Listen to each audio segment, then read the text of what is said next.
dan action yang sebenarnya ada di Salah Halu.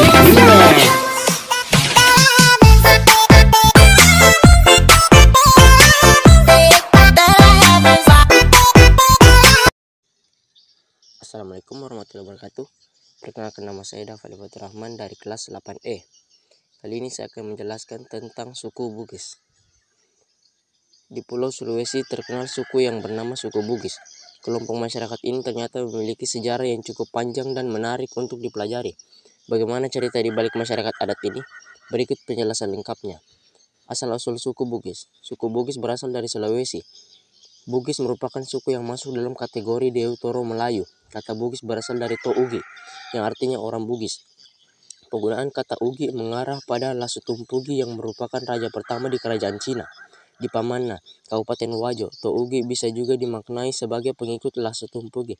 Masyarakat Bugis ini tersebar di Kabupaten Luwu, Bone, Wajo, Sopeng, Sidrap, Pindrang, Sinjai, dan Baru. Kerajaan Bone. Kerajaan ini memiliki sejarah yang cukup panjang dengan diwarnai oleh kekacauan dalam waktu yang lama. Di tengah kekacauan tersebut muncul Tomanurong. Kemudian Tomanurong atau juga dikenal mengurungi Rimatajang akhirnya dilantik sebagai raja. Selama menjalankan pemerintahan, ia dibantu oleh Dewan Legislatif yang bernama Ade Pitue.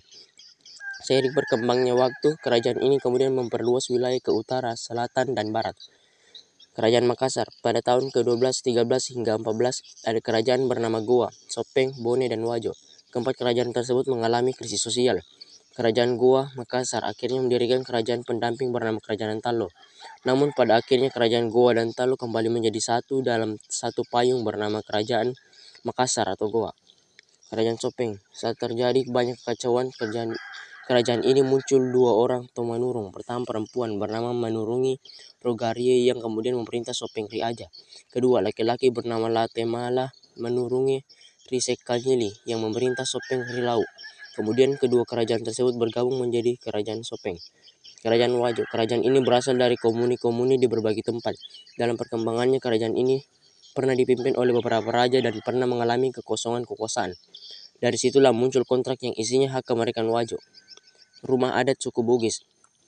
Sama halnya suku yang ada di Nusantara, Bugis juga memiliki rumah adat yang menjadi ciri khasnya.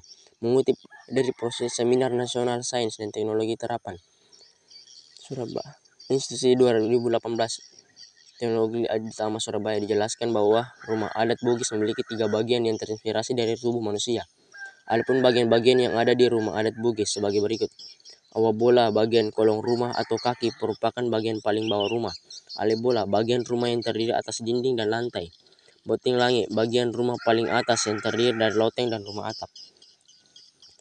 Bahasa suku Bugis. Komunikasi menjadi hal yang penting bagi makhluk hidup. Komunikasi bisa dilakukan secara lisan atau tulisan. Pada zaman dahulu, suku Bugis menggunakan dua cara komunikasi tersebut. Secara lisan mereka berkomunikasi menggunakan bahasa Bugis, sedangkan secara tulisan mereka memiliki aksara sendiri yang bernama Lontara.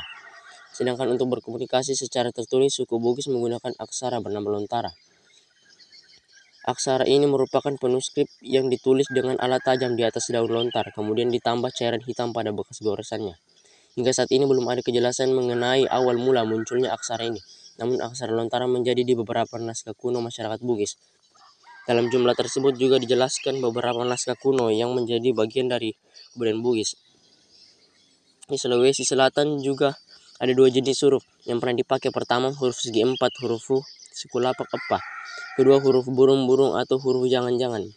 Setelah Islam datang, tradisi tulis menulis lebih berkembang. Masyarakat Bugis kemudian mengenal tulisan dengan aksara Arab Melayu untuk keperluasan agamanya. Tulisan kemudian berubah menjadi huruf Arab.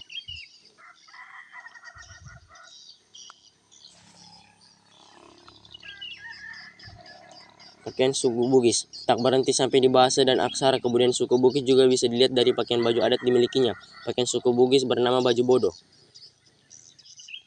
Rumah masyarakat Bugis juga ada tambahan ruang dapur yang ada di belakang atau samping posisi dapur. Sangat penting sebab berkaitan dengan pelayanan kebutuhan rumah tangga. Itulah penjelasan sekilas tentang suku Bugis dan adat istiadat yang dimilikinya. Kekayaan budaya tersebut senantiasa dilestarikan karena menjadi ciri khas serta karakter bangsa. Saya akhiri. Mohon maaf jika ada salah kata. Saya kira wassalamualaikum warahmatullahi wabarakatuh.